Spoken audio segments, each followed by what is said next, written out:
So anyway, this is Danny. Jerry is my favorite uncle, except for the other ones. I wanted to say a couple of words about some of the special times we had together and how he was such an important part of my life and taught me some valuable lessons. I thought maybe I'd just recount one of those here today. First of all, I apologize that I'm not there. As you folks may know, Sylvia and I are chasing kids around and getting them in college and high school right now, so it's kind of the beginning of the school year for us.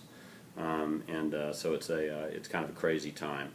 Wish I was there, but I will share this little video story about some of the valuable lessons that Uncle Jerry taught me.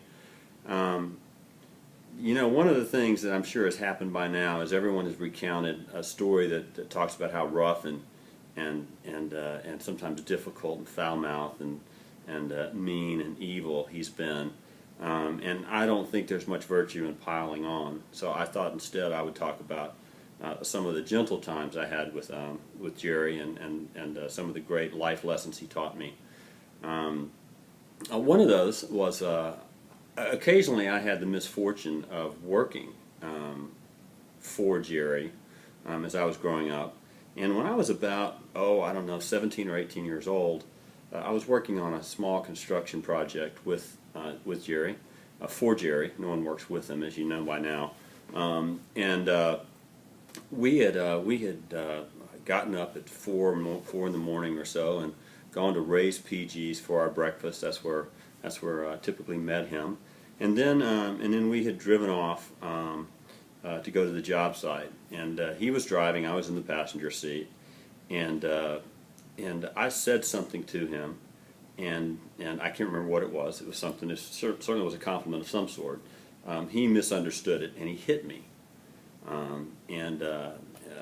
I at that point in time was 6 feet, almost 200 pounds, pretty strong kid, and I hit him back, and he pulled the truck over on the side of the road and climbed onto me and started beating the crap out of me on the shoulder of the highway. And lucky for me, I found a shop hammer that was laying on the floorboard. As you guys know, Jerry doesn't keep his truck very clean. And I was able to find that shop hammer and beat him with it and get him back on his side of the truck.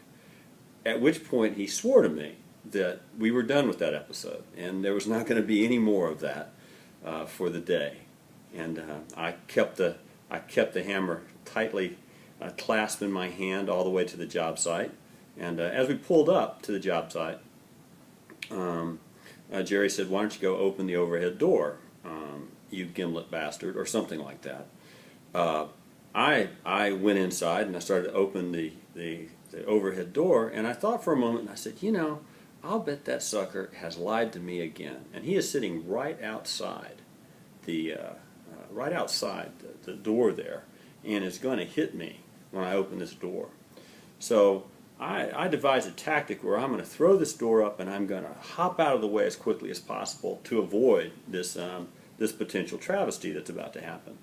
Well, sure enough, I execute this perfectly, but just about waist high as I am stepping back from this, in swings the end of the shovel that apparently he has gotten from the back of the truck, and he hits me on my forearm and almost breaks my arm, and then comes in there as I'm writhing in pain on the ground and kicks me. And that was the valuable lesson, which is you can't trust them, you can't beat them, you can't mess with them. You're better off just leaving them alone and leaving town. That's what I did. Anyway, I love you, Jerry. Hope you have a great day.